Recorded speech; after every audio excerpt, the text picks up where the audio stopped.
Bonjour à toutes et bonjour à tous. Vous regardez 8 Mont Blanc. Nous sommes le jeudi 21 novembre 2019. Voici nos invités ce soir. La réserve naturelle des Contamines Montjoie fête déjà ses 40 ans.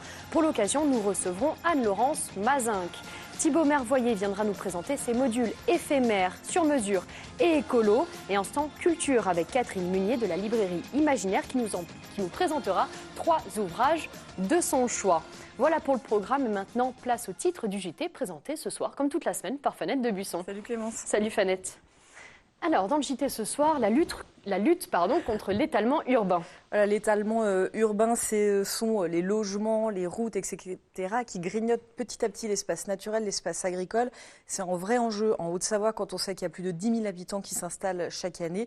La préfecture vient de lancer un nouveau plan pour lutter contre cet étalement urbain, donc on fera le point. Et du ski indoor. Du ski indoor du côté de Passy, voilà, une façon d'avoir les joies de la glisse sans les contraintes, en tout cas les aléas liés à l'enneigement. Voilà. Et j'en profite aussi pour dire qu'on terminera la série sur les libraires puisque tu reçois Catherine Munier qu'on a vue mardi dans le JT. Ce soir, on ira à Annemasse. Ça marche, à tout à l'heure, 18h30 pour le JT. Ma première invitée fait son entrée sur le plateau ce soir, Anne-Laurence Mazinck. Bonsoir. Bonsoir. Je vous laisse prendre place. Vous êtes la chargée de communication du Conservatoire d'espaces naturels de Haute-Savoie. La réserve naturelle des Contamines Montjoie, je le disais tout à l'heure, fête ses 40 ans cette année, 40 ans déjà. Votre communication a-t-elle évolué au cours de ces 40 dernières années ? Alors, la réserve naturelle, en effet, si on fait un petit calcul, on comprendra qu'elle a été créée par un arrêté ministériel en 1979. Ce qui nous ramène à un temps où effectivement la communication était un petit peu différente. C'est vrai qu'on a cherché quand même à adapter notre communication aux temps qui sont ceux d'aujourd'hui avec, par exemple, la création d'une page Facebook sur la réserve naturelle des Contamines Montjoie. Alors, au cœur de vos préoccupations aujourd'hui, comme au cœur des préoccupations de nombreux sites naturels protégés, il y a l'écotourisme, l'écologie et le tourisme en même temps. Ils sont compatibles, ces deux notions sont compatibles, l'écologie et le tourisme? Alors, c'est vrai que notre mission première en tant que gestionnaire de réserve naturelle, c'est avant tout de gérer la nature, de gérer les milieux naturels. Mais on a aussi une mission d'accueil et de sensibilisation du public. Donc, j'ai envie de répondre oui à votre question. Effectivement, on accueille des visiteurs dans les réserves naturelles. Après, tout est une question d'équilibre, tout est une question de dosage. Sur les Contamines Montjoie, qui est une des réserves de Haute-Savoie les plus visitées, on a environ 100 000 visiteurs par an, voilà, l'été. Et toute la difficulté ou tout l'enjeu consiste vraiment à gérer cette fréquentation, à faire en sorte qu'elle puisse justement être compatible avec la préservation des milieux et le bien-être, j'allais dire, de la faune et de la flore. Alors justement, avec quels outils vous communiquez aujourd'hui pour respecter ce milieu naturel? Vous me parlez tout à l'heure de votre page Facebook. Est-ce qu'il y a d'autres outils? Sur place, effectivement, il y a des panneaux avec la réglementation qui est la plus explicite possible. Il y a un certain nombre de règles à suivre quand on va se balader en réserve naturelle. Et puis, on fait, comme je vous le disais, aussi beaucoup de sensibilisation, c'est-à-dire des animations qui sont dédiées au grand public. On emmène aussi les scolaires. Et ces animations, eh bien, ce sont vraiment des occasions, justement, de communiquer sur quels sont les bons comportements, comment adopter des bonnes attitudes quand on est dans la nature pour ne pas déranger la faune, pour rester sur les sentiers sans dégrader la flore. Enfin, il y a tout un tas de choses. Évidemment, ne pas laisser les déchets, mais ça, au jour d'aujourd'hui, je pense que tout le monde est bien conscient de ça. L'arrivée de la saison hivernale change-t-elle la gestion du domaine? Les préparatifs, votre communication, il y a... Alors, c'est sûr que les réserves naturelles sont très marquées par la saisonnalité. C'est sûr qu'on n'y fait pas les mêmes choses en été qu'en hiver, mais j'ai envie de dire le lien avec la communication est pas forcément très différent. En fait, l'été, c'est un peu quand même le temps fort, puisque tout l'été, de début juillet jusqu'à fin août, on propose des animations là, très régulièrement, toutes les semaines, pour tout un tas différents publics, y compris des publics familiaux. Donc on communique beaucoup l'été. C'est vrai que l'hiver, c'est un peu plus calme, puisque dans les réserves naturelles de montagne, comme les Contamines Montjoie, évidemment, il y a la neige. Donc on peut faire un petit peu moins de choses. Voilà, la nature est au repos, et en termes de communication, un petit peu aussi. Vous ciblez une nouvelle clientèle aujourd'hui dans ces espaces naturels, peut-être plus jeunes? Alors nous, on parle pas de clientèle. C'est vrai que nous, on parle de visiteurs. Est-ce qu'il y a une autre gamme, on va dire, de visiteurs, d'autres visiteurs qui n'ont peut-être pas l'habitude de découvrir ces paysages-là? On a toujours cherché à être le plus ouvert possible, à vraiment accueillir un public le plus varié possible. On est vraiment tourné vers les familles, on est tourné vers les jeunes, on est tourné également vers les retraités. Je vous parlais des scolaires tout à l'heure. C'est vraiment un public aussi avec lequel on travaille beaucoup. Voilà, on accueille le plus largement possible, aussi bien d'ailleurs les habitants, les locaux, que les visiteurs qui viennent de plus loin, les touristes qui viennent d'ailleurs en France ou d'ailleurs dans le monde. Alors, une enquête est actuellement en cours auprès des habitants de la vallée ainsi que des visiteurs fréquents de cet espace protégé. À quoi sert-elle, cette enquête ? Alors l'enquête, elle s'inscrit dans une démarche de consultation citoyenne, parce que ce qu'il faut savoir, c'est que les visiteurs de la réserve, je le disais, sont des personnes très variées. Ça peut aussi être des gens qui travaillent sur la réserve. On a des alpagistes, on a des bûcherons, on a les refuges de montagne. Et du coup, notre idée, c'est vraiment de sonder un peu tous ces visiteurs, aussi variés soient-ils, pour avoir un peu une connaissance de leur vision de ce que c'est que cette réserve naturelle, de ce qu'on y trouve, et de la façon dont ils aimeraient la voir évoluer dans les années qui viennent. Parce que le Conservatoire d'espaces naturels est donc le gestionnaire de la réserve, comme des 8 autres réserves de Haute-Savoie. Et être gestionnaire d'une réserve, ça veut dire produire un plan de gestion. Un plan de gestion, c'est sur les 10 prochaines années, qu'est-ce qu'on va faire comme travaux, comment on va aménager, comment on va préserver les milieux, comment on va préserver la faune. Tout ça, c'est inscrit dans un document qui, pour les Contamines Montjoie, a été fait, il me semble que c'est 2016, et qui va jusqu'en 2024. En gros, on est à mi-parcours sur ces 10 ans. Aujourd'hui, on est aux 5 ans de mise en œuvre de ce plan de gestion. Et l'idée de cette enquête, c'est de recueillir un peu les retours des gens qui fréquentent la réserve pour pouvoir éventuellement adapter, changer, modifier le plan de gestion pour les 5 années qui viennent, pour l'adapter en tout cas le mieux possible aux attentes des citoyens et des gens qui gravitent autour de la réserve. Justement, vous avez déjà des premiers retours pour cette enquête ? Alors, l'enquête a été lancée il n'y a pas très longtemps. On attend d'avoir un peu plus de matière pour la clôturer. Je ne peux pas vous donner des résultats dès aujourd'hui, mais il y a une participation certaine. D'ailleurs, j'invite les téléspectateurs qui nous regardent à participer. C'est très facile. Alors, soit on habite pas très loin des Contamines et on peut trouver l'enquête à la mairie, à l'office de tourisme, dans les lieux. Ou sur Facebook, tout simplement. Ou effectivement, en quelques clics, on peut aussi répondre à cette enquête en allant sur le site du Conservatoire d'espaces naturels. C'est facile, c'est www.haute-savoie.org. Eh bien, merci beaucoup en tout cas d'être venu ce soir nous parler de la réserve des Contamines Montjoie. Merci à vous. Merci, je vous invite à regagner la régie. Juste le temps pour moi d'accueillir mon nouvel invité. Alors, si le bois est bien présent au sein de la réserve naturelle des Contamines Montjoie, il est aussi présent dans l'activité de Thibaut Mervoyer. Bonjour. Bonjour. Effectivement, vous êtes venu avec un bout de bois. Une belle bûche, voilà. On va dire. Vous êtes le cofondateur d'Éphémère Square. Est-ce que vous pouvez nous présenter votre activité ? Alors, Éphémère Square est une société qu'on a créée il y a maintenant 4 ans, en 2015. On a pour ambition de révolutionner l'événementiel et de faire de l'éphémère de façon plus durable. On s'est rendu compte avec mon associé Max, en découvrant ce milieu que l'on ne connaissait pas du tout, que malheureusement les choses qui existaient, les produits qui existaient étaient pour bonne partie jetables, à usage unique. Et quand vous voyez en tant que visiteur un beau salon, professionnel notamment, il est assez étonnant de revenir au moment du démontage et de voir que tout est détruit à coups de masse, que ça part à la poubelle, que c'est même pas trié. C'est à ce moment-là que vient l'idée du projet ? Et non du tout, parce que figurez-vous que l'idée est venue plus en amont. J'avais un parcours complètement différent. Je travaillais dans le trading et le transport maritime de pétrole. Et l'idée est venue, en fait, devant un mur végétalisé à Singapour. Donc, allez chercher le rapport, c'est un peu trop long à expliquer. C'est très loin aussi. Et c'est très loin. Mais concrètement, l'idée était plutôt d'apporter les bonnes recettes du monde de la logistique au monde de l'événementiel qu'on ne connaissait pas du tout. Et c'est en faisant ces bonnes recettes qu'on s'est rendu compte qu'on apportait une solution qui s'inscrivait dans une économie circulaire, alors qu'aujourd'hui, malheureusement, on est plutôt dans des solutions à usage unique. Alors, à qui vous vous adressez? Vous vous adressez à des entreprises ou aussi à des particuliers?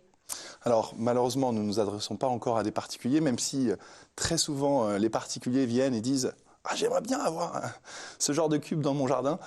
Non, on est sur un concept de location uniquement, ce qui nous permet, nous, d'optimiser au maximum le taux d'utilisation de nos éléments.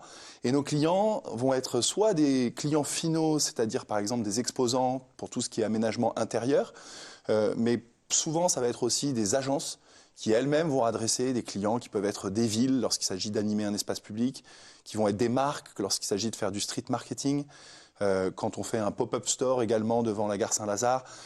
Pour vous donner un exemple, aujourd'hui, il y a un éphémère square qui est installé sur le toit de la galerie Lafayette et qui sert d'espace pour la patinoire. Donc vous n'avez pas la photo parce qu'il a été monté hier, non. Mais c'est magnifique, il y a une vue sur la Tour Eiffel. J'invite les Parisiens qui regardent cette chaîne, je le sais, à aller visiter ce bel espace. La mode est donc au réutilisable et dans tous les domaines aujourd'hui. Et vous avez commencé à en parler, vos modules sont complètement réutilisables, c'est-à-dire que vous les installez et vous les désinstallez pour les réinstaller ailleurs, c'est ça? Tout à fait. En fait, on est parti sur un concept de Lego. Quand vos enfants jouent au Lego, à la fin du jeu, vous ramassez les Legos et c'est très simple de les ranger dans leur boîte. Malheureusement, dans le monde de l'événementiel, les gens jouent plus à la pâte à modeler. Et quand vos enfants jouent à la pâte à modeler, je ne sais pas si vous avez des enfants. Non. Voilà, j'ai 4 enfants, donc je sais. Quand vos enfants jouent à la pâte à modeler et que le soir vous rentrez, il y a de la pâte à modeler par terre, il y a les couleurs qui se sont mélangées, c'est assez compliqué à remettre dans les bonnes boîtes. Et du coup, souvent, on en jette une partie. Nous, on a décidé d'appliquer au monde de l'événementiel un concept de Lego. Voilà. Les possibilités de modules, de différents modules, sont infinies. Tout à fait. On va continuer dans ce parallèle avec les Lego. Je ne sais pas si vous avez vu les derniers vaisseaux Star Wars Lego, mais avec des Lego, vous faites des choses assez incroyables. Ils ont même construit récemment une Lamborghini en Lego. Et nous, avec nos petites briques, là, je vous en ai amené une. Typiquement, à quoi est-ce qu'elle sert? Typiquement, cette petite brique, si vous en mettez plusieurs les unes à la suite des autres, comme vous avez pu le voir sur certaines des photos, vous arrivez à créer des espaces, soit du cloisonnement uniquement, soit des sols, soit des espaces à étages. Aujourd'hui, on arrive à faire beaucoup de choses. Vous arrivez à faire des étages? Et on arrive à faire des étages. On en a fait récemment au festival d'Aix-les-Bains, Musilac, que vous connaissez bien, pour le compte d'une marque de jeans que je ne citerai pas du coup, mais qui s'engage à essayer de faire des jeans plus éco-responsables et qui forcément souhaitait communiquer avec une solution aussi plus éco-responsable. Donc à la base de vos modules, il y a, comme on le voit, du bois. D'où vient-il ce bois? Alors, on a forcément une volonté de faire des choses en accord avec des valeurs fortes qui nous ont permis d'obtenir un label qui s'appelle Bicorp. On va y revenir. On va y revenir. Le bois, aujourd'hui, c'est un Douglas et il pousse dans le Massif central. Il est traité ensuite dans une société qui s'appelle Picbois. Et alors là, je me permets de leur faire de leur pub parce qu'ils sont vraiment à l'origine aussi de la boîte éphémère Square et qui est à Brégnier-Cordon, donc pas très loin d'ici. Alors déjà 11 000 mètres carrés aménagés et vous êtes la première entreprise française prestataire d'événementiel à obtenir la certification Bicorp, comme vous venez de le dire. Qu'est-ce que c'est cette certification? Bicorp, c'est l'idée, les convictions d'un homme qui s'appelle Yvan Chouinard, qui est le fondateur de Patagonia et qui s'est dit qu'on ne pouvait pas continuer à faire du business sans faire attention à l'environnement social et environnemental qui était autour de l'entreprise. Et donc, suite à cette création de ce monsieur, il y a tout un mouvement qui s'est lancé. Et aujourd'hui, il y a 2500 entreprises qui sont certifiées Bicorp dans le monde, donc 80 uniquement en France. C'est pas beaucoup, mais c'est en train de vraiment de prendre l'ampleur. Quelques noms de sociétés que vous connaissez tous, c'est La Ruche qui dit oui, c'est Nature et Découverte, c'est Patagonia, évidemment. Voilà, c'est des marques qui sont très engagées et qui clairement mettent au cœur même de leur stratégie la responsabilité environnementale, sociétale et business. C'est-à-dire que ce n'est pas un label pour des associations. On considère que l'entreprise doit être économiquement viable, gagner de l'argent, mais qu'elle doit aussi, et ce n'est pas forcément en contradiction, faire attention à son environnement et à la population qui la compose et qui l'entoure. Alors justement, on fait appel à vous plus pour l'esthétique de vos modules ou pour l'aspect écolo? Eh bien les deux. C'est étonnant. Honnêtement, on est très surpris de voir quelles sont les raisons pour lesquelles on vient vers nous. Je pense qu'il y a une vraie tendance qui fait que le bois aujourd'hui revient en force. On le voit dans l'architecture, on le voit même dans les accessoires, les lunettes en bois, les masques en bois, etc. Donc je pense que le design pour nous est central. Après, les gens parfois sont tellement imbriqués dans un modèle où ils ont eu l'habitude de faire des choses jetables que même si le modèle d'économie circulaire leur parle, c'est pas forcément la raison pour laquelle ils viennent. Et là, c'est vraiment pour moi un message fort. L'enjeu aujourd'hui, si on veut changer le monde et faire que le monde soit plus éco-responsable, on ne peut pas faire des choses moches ou des choses pas pratiques. Voilà, on peut faire aujourd'hui des choses qui soient à la fois design, à la fois économiquement attractifs, compétitifs, viables et éco-responsables. Et c'est que quand on aura allié tous ces éléments-là, et c'est ce qu'on s'efforce de faire chez Ephemer Square, qu'on trouve sa place sur le marché. Et aujourd'hui, Ephemer Square est en très forte croissance, donc on est content d'essayer de révolutionner petit à petit le monde de l'événementiel. Merci beaucoup en tout cas de nous avoir fait découvrir votre activité. Alors restez avec moi puisqu'on passe à notre revue de presse. Votre matière première, comme on le disait, c'est donc le bois et c'est de sapins que je voulais vous parler ce soir avec l'approche des fêtes. La récolte des sapins s'intensifie. Parmi eux, les grands classiques qu'on connaît quasiment tous comme les Nordmann, épicéa, bleutés ou encore les Homorica. Des sapins produits dans les Alpes et estampillés marque Savoie, puisqu'ils répondent à un cahier des charges très très exigeant. Par exemple, l'enherbement qui est utilisé par les plants forestiers afin de lutter naturellement contre le ruissellement et enrichir les parcelles. Les pesticides, les fongicides, les désherbants chimiques sont très très limités. Mais après les fêtes, c'est toujours la même rengaine. Ces sapins sont très souvent abandonnés et jetés. Vous pourriez imaginer, vous, une récupération de ces sapins pour vous en servir pour vos modules? Alors malheureusement, comme ça tout de suite, je ne le vois pas. Moi, j'essaye de m'efforcer dans mon domaine à changer des façons de faire et des choses qui paraissent au départ impossibles. Je pense qu'il y a beaucoup de choses à faire dans le monde du sapin de Noël, qui est malheureusement, dans bien des cas, à usage unique. Il y a la magie de l'enfant qui souhaite décorer son sapin de Noël. Il y aura sans doute un jour quelqu'un, et franchement, j'espère qu'il y a des jeunes, qui aura une idée et qui dira, mais en fait, on peut faire autrement. Moi, je n'ai pas toutes les idées du monde, j'essaie de me focuser sur mon idée. Le bois est une belle matière, les sapins repoussent. Si déjà on pouvait faire en sorte que les sapins qui soient utilisés de façon locale, et je trouve que c'est une très belle initiative. Après, je pense qu'il y a encore d'autres idées à trouver pour aller encore plus loin et peut-être éviter ce business du sapin de Noël qui malheureusement est un business qui ne s'inscrit pas vraiment totalement dans l'économie circulaire. Eh bien, seul le futur nous le dira. Exactement, et heureusement qu'il y a des idées à trouver pour faire avancer les choses. Merci beaucoup d'être venu sur notre plateau. Merci, puis je veux bien une petite signature puisqu'on a pour habitude de dédicacer notre poutre. Avec plaisir. Voilà, je garderai un souvenir de ce passage. Au nom de l'équipe de 8 Mont Blanc. Superbe. Et voilà, j'ai noté 8 Mont Blanc pour ceux qui n'arrivent pas à le voir. Merci beaucoup en tout cas, bonne continuation à vous. Alors, on approche de cette fin d'émission, alors quoi de mieux que de la culture et de la lecture pour finir en beauté. Catherine Munier de la librairie Imaginaire me rejoint. Bonsoir. Bonsoir Catherine, comment vas-tu? Très bien, bonsoir à tous. Alors, tu nous as apporté 3 pépites ce soir. On commence par l'attaque du Calcutta d'Argeling. Donc c'est un roman d'aventure, on va dire, dans l'entre-deux-guerres, à l'époque où l'Inde était une colonie britannique, beaucoup de rebondissements et c'est le premier polar pour l'auteur. Pour l'auteur, je pense que ce n'est pas son premier livre, c'est le premier livre traduit en France. Alors c'est un auteur écossais, mais d'origine indienne évidemment. Et effectivement, il situe son roman à Calcutta en 1919. On est au lendemain de la Première Guerre mondiale et le personnage principal, Sam, est un inspecteur, un capitaine même de la police anglaise. J'ai un gros trou. L'armée britannique? Non, de la police anglaise. Voilà, de Scotland Yard, voilà, je vais y arriver. Oh. Et ce Sam arrive bien fracassé parce qu'il a vécu la guerre, il a été blessé, il souffre énormément, il a besoin de calmants très forts. On pense qu'il est plutôt drogué, voilà. Et puis, et surtout, il a perdu sa femme qui est morte de la grippe espagnole. Donc, il est très désespéré. Il a accepté ce poste à Calcutta. Il ne connaît pas du tout l'Inde.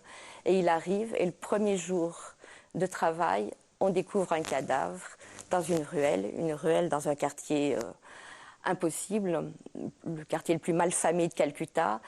Et le cadavre est celui d'un haut fonctionnaire anglais. Donc l'enquête l'enquête va être très délicate.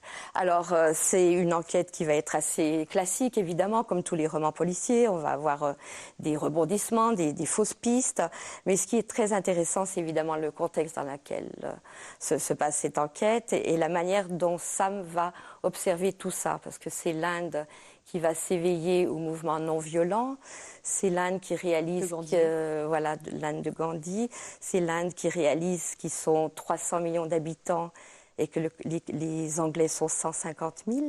Et pourquoi leur obéit-on au doigt et à l'œil et pour des choses qu'on ne comprend pas et qu'eux ne comprennent pas bien leur culture non plus. Donc voilà, c'est un contexte très, très particulier. C'est passionnant. C'est totalement captivant. Je défie quiconque commençant ce livre de pouvoir le lâcher avant la dernière page. Alors pour le coup, nous, on va devoir le lâcher pour passer à notre deuxième ouvrage qui s'appelle Le moine de Mocha. Alors ici, c'est une histoire vraie, un récit qui sent le café et l'amour de ses origines. Ah oui. Alors là, c'est vraiment le roman idéal pour l'amateur de café. D'ailleurs, ne faites pas comme moi, ne le lisez pas pendant la nuit, parce que moi, à 3 heures de... Tu ne dormais plus. Non, et puis j'avais tellement envie d'une tasse de café, et voilà, il faut vraiment se le faire. C'est un livre, mais hyper attachant, parce qu'il nous raconte l'histoire de Mokhtar Al-Kanchali. Mokhtar, on va l'appeler Mokhtar entre nous, qui est un jeune Américain d'origine yéménite, qui est un jeune homme hyper doué, mais qui, hélas, n'a pas les moyens de faire les études qu'il souhaiterait faire, qui va vivre un petit peu de petits boulots et qui, au hasard d'un travail, il garde un immeuble dans un beau quartier de San Francisco. Et en face de cet immeuble, il y a un immeuble consacré au café avec une statue de quelqu'un qui tend une tasse de café. Et une de ses amies va lui faire remarquer que cette personne est un yéménite et que c'est le Yémen qui a découvert le café. Et lui se dit, mais on ne le sait pas, personne ne le sait, il faut que je réhabilite cette histoire. Et donc, il va tout faire pour ça, alors qu'il n'a aucune formation, qu'il est tout jeune, parce qu'il a 21 ans quand il commence ça. Il va aller au Yémen. Il va aller au Yémen. Donc, il avait l'habitude d'y aller, puisque son grand-père est toujours au Yémen. Mais il connaît personne quand même. Et là, il va avoir l'idée d'aller voir les cultivateurs de café dans toutes les différentes régions, parce qu'il y a vraiment plusieurs régions de café. Et puis, il va réhabiliter cette culture qui était un petit peu oubliée pour la culture du 4, qui évidemment était beaucoup plus rentable. Il va avoir l'idée de visiter ces cultivateurs, d'observer comment ils travaillent, de leur expliquer comment on peut améliorer les choses, et puis surtout de tout faire pour, s'ils s'engageaient avec eux, de les payer raisonnablement, vraiment au vrai prix du café, chose qui ne se faisait jamais. Et il va vraiment tout faire pour réaliser ça, avec des allers-retours aux États-Unis. Et au tout dernier moment, il faut que son café soit reconnu. Pour ça, il doit participer à une foire au Canada. Et c'est le jour où se déclare la guerre civile au Yémen. Et là, il va devoir traverser des multitudes de barrages pour arriver, je fais très rapide, pour arriver jusqu'au port pour pouvoir embarquer pour présenter son café. Et là, mais alors c'est des rebondissements avec... toujours mais lui, il a un optimisme du tonnerre, quoi. Alors, je me permets une petite anecdote. L'année dernière, la très prestigieuse Coffee Review a donné la meilleure note jamais attribuée à son arabica yéménite. Aujourd'hui, une tasse de son café s'arrache à plus de 16 $. Oui. Dans les bistrots les plus branchés du monde entier. Mais pour ça, Mokhtar, comme tu nous le disais, a risqué sa vie. Exactement. Et puis surtout, il fait vraiment un commerce équitable en rémunérant honnêtement, tout à fait honnêtement, les cultivateurs. On passe à notre troisième livre, sinon on n'aura pas le temps d'en parler, qui s'appelle Mur Méditerranée 1. Un livre magistral selon la critique qui raconte de manière poignante le drame des migrants qui se noient en Méditerranée. Sujet d'information quasi quotidien, il était temps qu'un grand romancier s'empare de ce sujet. Tout à fait, et c'était vraiment un superbe romancier. Louis-Philippe d'Alembert est un romancier haïtien, un poète, Et c'est vraiment une écriture magnifique. Et il a eu une idée sublime. Il raconte un fait réel, puisqu'il s'agit d'un sauvetage d'un bateau, un rafio plutôt, pris en pleine tempête en Méditerranée en juillet 2014 et qui a été sauvé par un tanker danois. Et pour nous raconter cet événement, pour nous faire prendre conscience, il nous le raconte à travers 3 figures, 3 personnages féminins, 3 personnes très différentes, puisqu'il y a une Nigérienne qui est juive, si je me rappelle bien, elle, qui elle fuit pour des raisons économiques. Elle se rêvait avocate et vu la misère, elle est prostituée. Il y a une jeune fille érythréenne, chrétienne orthodoxe, elle, qui fuit son pays, c'est la dictature militaire. Et là, en Érythrée, les jeunes n'ont pas le choix. Ils sont engagés militaires et puis c'est à vie pratiquement. Ils ne peuvent faire aucun projet d'études, de mariage. C'est horrible. Et puis, il y a une jeune bourgeoise syrienne, musulmane, elle, qui fuit les bombes tout simplement pour sauver ses 2 enfants et son mari, pour sauver elle et son mari. Et ces 3 femmes très, très différentes vont... Voilà, à travers leur histoire, on va surtout connaître leur histoire aussi pour arriver jusqu'au bateau, parce qu'avant d'embarquer, il y a un parcours qui est très rude, avec des passeurs, avec des bakchiches, avec d'autres choses plus graves. Et Louis-Philippe d'Alembert nous raconte tout ça avec énormément d'humanité, une très belle écriture. Ce sont des choses violentes, mais qui sont nécessaires à découvrir. Alors, pour rappel, depuis l'an 2000, 22 000 migrants ont péri en Méditerranée. Le chiffre est effarant. Ah oui, c'est effarant. On vous recommande ce livre. Oui, merci beaucoup pour cette belle sélection, Catherine. On te retrouve dans quelques semaines pour une nouvelle sélection. Pour la nouvelle année. Merci beaucoup. À bientôt. Soirée. On ne quitte pas l'univers de la lecture avec le premier festival de la BD organisé à Aix-les-Bains le 23 novembre prochain. Quentin Lefebvre, bonjour. Bonjour. Pourquoi implanter un festival de BD à Aix-les-Bains? Il n'y en avait pas. Et on s'est dit que c'était un petit peu dommage avec ce lac, le lac du Bourget, hein, qui n'est pas de festival. Un très beau décor. Voilà, un décor, j'ai envie de dire, idéal, qui fait rêver. Et c'est vrai que moi, je suis auteur de bande dessinée. J'avais envie de faire des choses pour faire bouger la bande dessinée. Donc, créer un événement, un festival qui rassemble les petits et les grands, on le voit avec les festivals qui sont un peu partout en France, voilà, qui rassemblent beaucoup de publics différents. Donc, assez vite, j'en ai parlé. Alors, quels vont être les temps forts de ce festival ? Alors, il va y avoir plusieurs temps forts. Il va y avoir des battles de dessin sur des paperboards où des dessinateurs vont s'affronter sur un bateau qui ira sur le lac, voilà, qui fera des croisières de 40 minutes. Et il y aura aussi des conférences, une conférence philo BD, une conférence sur un auteur qui a sorti un livre sur Franquin, le père de Gaston. Il explique un peu quel conseil lui a donné Franquin. Donc ça, c'est pour le bateau qui ira en mode croisière. On aura également un bateau dédicace qui restera à quai, mais voilà, où les gens pourront voir 13 auteurs de 3 pays qui dédicaceront toute la journée.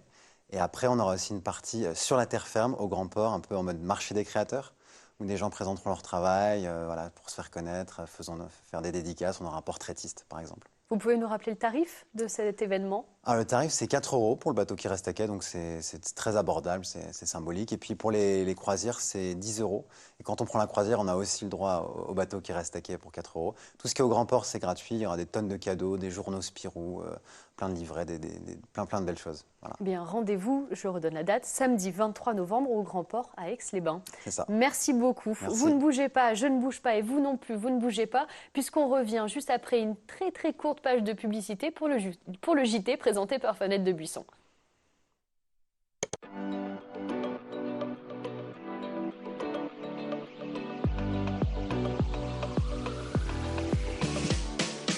Bonjour, très heureuse de vous retrouver.